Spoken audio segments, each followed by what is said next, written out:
রমজান এমন একটি মাস যার নেকি খাতা কলমে হিসাব করা যায় না। যারা বলেছে অন্য মাসে 1 টাকা দান করলে যত নেকি হয়, রমজান মাসে দান করলে তার 69 গুণ নেকি বেশি হয়, এ হাদিস জাল, এ হাদিস একেবারেই মিথ্যে। আল্লাহ রাসূলের বিশাল রহমতকে, আল্লাহর বিশাল রহমতকে হাদিস দিয়ে ঢেকে দেওয়া হয়েছে। অন্য মাসে 1 টাকা দান করলে যত নেকি হয়, রমজান মাসে 1 টাকা দান করলে তার চেয়ে কত বেশি নেকি হয়।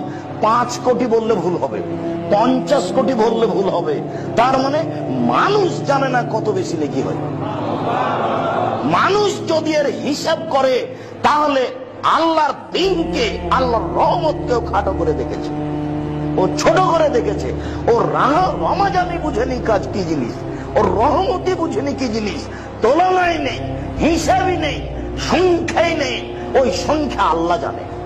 আবু হুরায়রা রাদিয়াল্লাহু তাআলা আনহু বলেন, রাসূল সাল্লাল্লাহু আলাইহি ওয়াসাল্লাম বলেছেন, এজা দাখালা আউয়াল শাহরে রমজান, যখন রমজানের প্রথম দিন আসে তখন আকাশ থেকে চিৎকার করে চিৎকারকারী বলে, ইয়া বাগিয়াল খায়রে আকবিল, হে কল্যাণকামী তুমি সামনের দিকে আগিয়ে আসো।